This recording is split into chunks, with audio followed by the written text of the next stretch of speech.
And above all, China is operating the Panama Canal, and we didn't give it to China, we gave it to Panama. In his inaugural speech on January 20th, U.S. President Donald Trump announced plans to regain control of the Panama Canal. President Trump accused Panama of violating neutrality agreements by charging high fees for U.S. ships and criticized the involvement of Chinese soldiers in alleged illegal operations along the canal. He had previously warned that the canal must not fall into the hands of bad actors, even suggesting military intervention as a possibility. In response, Panamanian President Laurentino Cortizo firmly stated that the canal belongs to Panama. On January 21st, he filed a formal complaint with the United Nations regarding Trump's remarks. Meanwhile, Panamanian authorities initiated a review of two Hong Kong-based companies managing ports along the canal. On January 22nd, Chinese Foreign Ministry spokesperson Mao Ning reaffirmed China's support for Panama's position. She emphasized that China respects Panama's sovereignty, does not participate in canal management, and recognizes the canal as a permanently neutral international waterway. The Panama Canal has become a focal point of contention between the U.S., China, and Panama. Spanning 82 kilometers, the canal facilitates the passage of about 14,000 ships annually, accounting for roughly 5% of global maritime trade. As a critical link between the Atlantic and Pacific Oceans, it has held immense economic and military significance since it opened in 1914. The U.S., which built and formerly controlled the canal, remains its largest user, with over 70% of transiting cargo originating from or destined for U.S. ports. The canal also serves as a vital route for the U.S. Navy's rapid deployment between oceans, highlighting its strategic importance to the United States. Why, then, is President Trump claiming that the Panama Canal is under China's control? Is the canal truly neutral, as Panama asserts? And how deep is China's influence in the region? Let's look into it. The story begins with the Panama Canal's expansion celebration in 2016. On June 26, 2016, the Panama Canal's expansion officially opened with a ceremony. The first ship to pass through was a Chinese cargo vessel, COSCO Shipping Panama. This new ship, capable of carrying 9,400 standard containers, was launched earlier that year and renamed specifically for the occasion. The vessel paid $586,000 US in tolls to participate in this inaugural transit. Leaders from over 10 countries, representatives from 62 nations, and 15,000 Panamanians attended the event. Along with the U.S. delegation was Jill Biden, wife of then Vice President Joe Biden, and the American ambassador to Panama. At the time, Panama maintained diplomatic relations with Taiwan. Taiwan's President, Tsai Ing-wen, who had just taken office in May 2016, chose Panama for her first overseas visit and attended the ceremony with her delegation. In such a high-profile setting, the selection of a Chinese ship for the inaugural voyage carried significant implications. It symbolized China's growing influence and seemed to challenge both the U.S. and Taiwan. The day after the ceremony, COSCO Shipping established two companies in Panama. COSCO chairman Xu Lirong highlighted that the canal's expansion provided new opportunities to access the Central American market. The establishment of these companies marked a strategic move to increase investment and cooperation in Panama, Central America, and the U.S. East Coast. In May of that year, a joint venture between China's Landbridge Group and Shanghai Gorges, controlled by Gao Tianguo, acquired control of Margarita Island Port for $900 million. This port, located at the Atlantic entrance of the Panama Canal, is the largest on the Atlantic side. Historically, Margarita Island served as a U.S. military radio base. In June 2013, the Panamanian government signed a development agreement for the Panama Colón Container Port Project, PCCP, but the site remained undeveloped for years. According to reports, the government reclaimed the land, citing inactivity. The arrival of Landbridge Corp was quickly perceived by Panamanian authorities as the much-needed investor for the project, raising questions about the underlying motivations behind the deal. At the time, numerous media outlets highlighted that as the second-largest user of the Panama Canal, China stood to be one of the biggest beneficiaries of the canal's expansion. Before the expansion, the Panama Canal could handle vessels with a maximum capacity of 5,000 TEUs, Panamax ships. After the project, the canal could accommodate the much larger new Panamax ships with capacities of up to 13,000 TEUs. This development significantly benefited COSCO Shipping, which operates a fleet of new Panamax vessels, allowing them to transit the canal with ease. China's trade representative in Panama at the time, Wang Weihua, noted that the expansion directly benefited Chinese shipping companies like COSCO and created new investment opportunities for Chinese firms. In recent years, over 20 Chinese companies, including state-owned and private enterprises, have invested in Panama across industries like finance, services, and telecommunications. Some have even established regional headquarters, underscoring Panama's importance as a gateway to Central and South America. The Panama Canal Authority also highlighted the economic benefits of the expansion for trade between China and the West. The expanded canal reduces costs and increases efficiency for Chinese exports to the U.S. and agricultural imports from Western countries, reinforcing its significance in global trade. Given the Panama Canal's importance to China's foreign trade, especially its economic and trade connections with the U.S. and Latin America, China has steadily increased its investments and influence in Panama over the years. Under the CCP's strategic efforts, Panama severed diplomatic ties with Taiwan and established relations with the People's Republic of China on January 12, 2017, just 1 year after the canal's expansion. In its official statement, the Panamanian government declared its recognition of One China and stated that Taiwan is an inseparable part of Chinese territory. This marked a major diplomatic victory for China and signaled the erosion of Panama's previously neutral stance. Reports suggest that this diplomatic shift caught many off guard. The U.S. ambassador to Panama at the time, John Feely, revealed he only learned of the announcement 1 hour before it was made public. Similarly, Taiwan was left blindsided. However, it was clear that the groundwork for this decision had been laid long in advance. 5 days before the announcement, on June 7, 2017, China's Landbridge Group held a groundbreaking ceremony for its PCCP project. The Panamanian president, Juan Carlos Varela, personally attended the event, announcing a $750 million investment from China and calling the project a milestone in China-Panama cooperation. During the ceremony, Landbridge Group chairman Ye Cheng noted that the port would be integrated with other facilities in China and Australia as part of the Belt and Road Maritime Economic Corridor. All aspects of the project, from design and construction to operations, were to be handled by Chinese firms. At the time, Panama had not yet established formal ties with China, let alone joined the Belt and Road Initiative. The premature revelations about future collaboration highlighted the extent to which both parties had already committed to these plans. In November 2017, President Varela visited China, signaling a series of trade and economic agreements and making Panama the first Latin American country to join the BRI. He also approved the allocation of land from the former U.S. Navy base at Amador on the canal's Pacific side for the construction of a new Chinese embassy. This marked the beginning of a new era of Chinese investments and influence in Panama. In December 2018, Chinese President Xi Jinping visited Panama, carrying 19 cooperation agreements. The reception was unprecedented, with road closures near Xi's hotel and a half-day holiday declared for government offices and schools, measures never before seen in Panama's modern history. However, Panama soon encountered challenges with Chinese investments. Similar to other troubled BRI projects worldwide, the Cologne container port became a failed venture.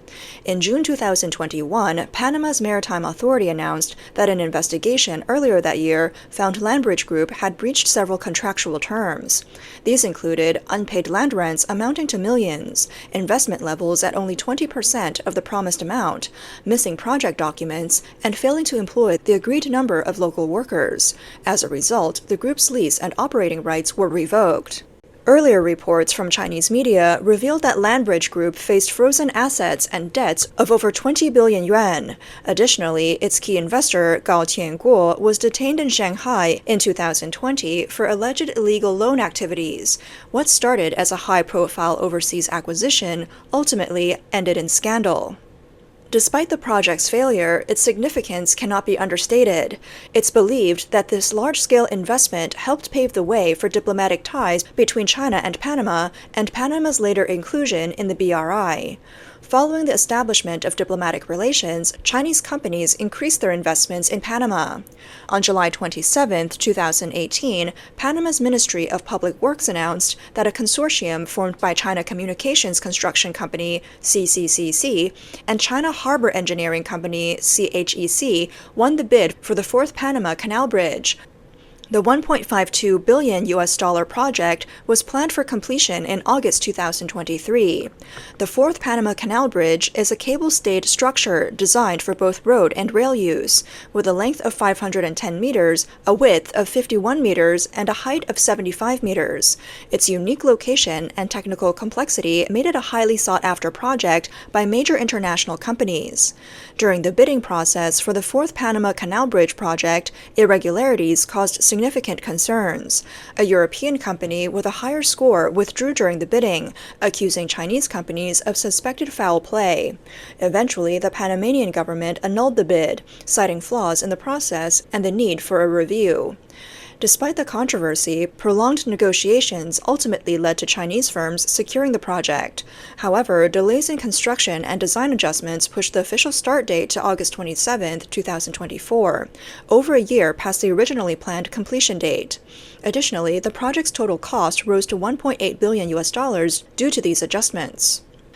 During this period, Panama's former president Juan Carlos Varela faced corruption allegations. In 2019, he was ousted amid scandals and later charged with money laundering by Panamanian prosecutors in 2022.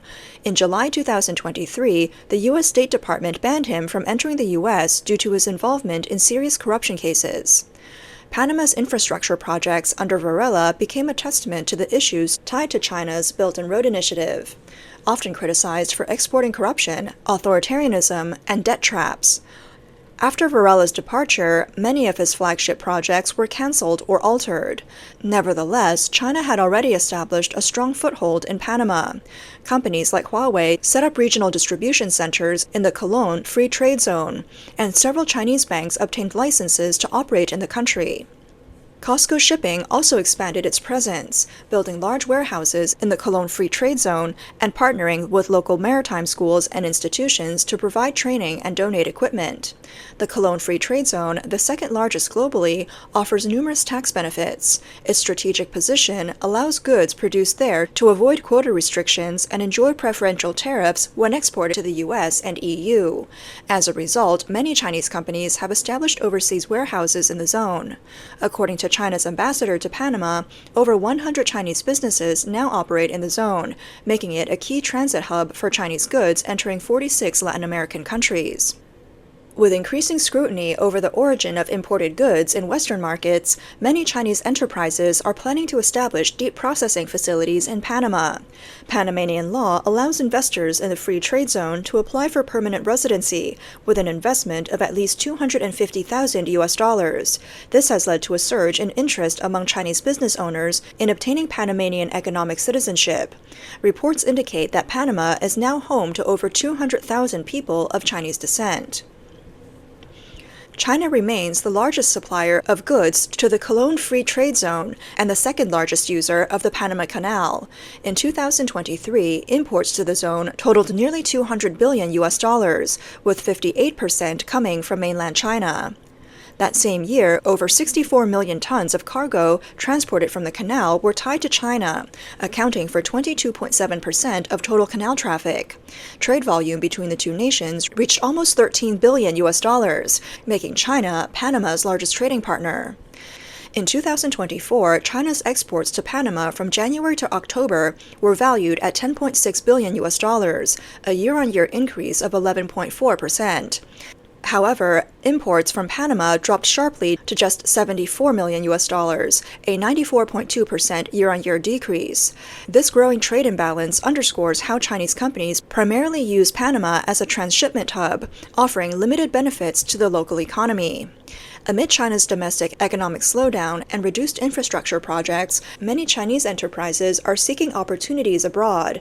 Over 40 Chinese companies now operate in Panama, investing in various sectors and engaging in construction projects. Notable examples include the Panama Convention Center, built by China State Construction, and the Amador Cruise Terminal, constructed by China Harbor Engineering. The third bridge over the Panama Canal was designed and supervised by China Communications Construction. The CCP has also cultivated pro-China sentiments by providing training for over 8,400 Panamanians across sectors like technology, agriculture, healthcare, artificial intelligence, and media. Additionally, scholarships attract Panamanian students to study in China, and the establishment of Confucius Institutes promotes Chinese language and culture. But these are often criticized as tools for CCP propaganda and intelligence gathering. Another key element of China's influence is the management of two strategic ports, Balboa on the Pacific side and Cristobal on the Atlantic side. Since 1997, these ports have been operated by Hutchison Port Holdings, a subsidiary of Hong Kong's C.K. Hutchison Holdings. Ryan Berg, director of the Americas program at the Washington-based Center for Strategic and International Studies, CSIS, noted that managing these ports grants Hutchison access to valuable strategic information about ships passing through the canal. He highlighted that as U.S.-China geopolitical tensions intensify, such data could prove highly valuable in supply chain conflicts. Hong Kong, once enjoying a degree of autonomy, lost much of its independence after its handover to China in 1997. The situation worsened with the implementation of the National Security Law in 2020, effectively reducing Hong Kong to the equivalent of a mainland province under Beijing's control. Although C.K. Hutchison is not a state-owned enterprise, Chinese laws mandate that private companies cooperate with the state on matters of national security. The scope of national security is broad, encompassing economic, geopolitical, and domestic security concerns. This means that if the Chinese government demands sensitive data from C.K. Hutchison, compliance would be highly likely. In summary, though establishing warehouses and factories at Cologne Free Trade Zone and acquiring land along the canal, Chinese companies have granted substantial control over industries integral to the Panama Canal's operations. These include investments in infrastructure like wind power, ports, power plants, and water management systems. Some commentators suggest that China has also built an extensive intelligence network in Panama, with connections in the Canal Authority, government offices, business circles, and media. This may explain why President Trump believes China effectively controls the Panama Canal. The transfer of the canal's control to Panama dates back to 1977, when U.S. President Jimmy Carter approved a gradual handover under a treaty stipulating the canal's neutrality and open access to ships from all nations. The treaty also granted the U.S. the right to protect the waterway from threats. By 1999, the U.S. had fully withdrawn its military presence, leaving the canal under Panamanian management. Now, President Trump's proposal to reclaim control of the Panama Canal has sparked controversy. Panamanian President José Raúl Mulino recently addressed the issue at the World Economic Forum in Davos, Switzerland. He stated that Trump's suggestion to take back the canal blatantly violates international law. He reaffirmed that the canal belongs to Panama and rejected concessions on the canal's facilities. Diplomatic negotiations seem unlikely, leaving the U.S. with only one option to reclaim the canal, deploying troops to Panama to reestablish military control. So far, Trump has not ruled out the use of military force to resolve what he calls the Panama problem. What happens next remains to be seen.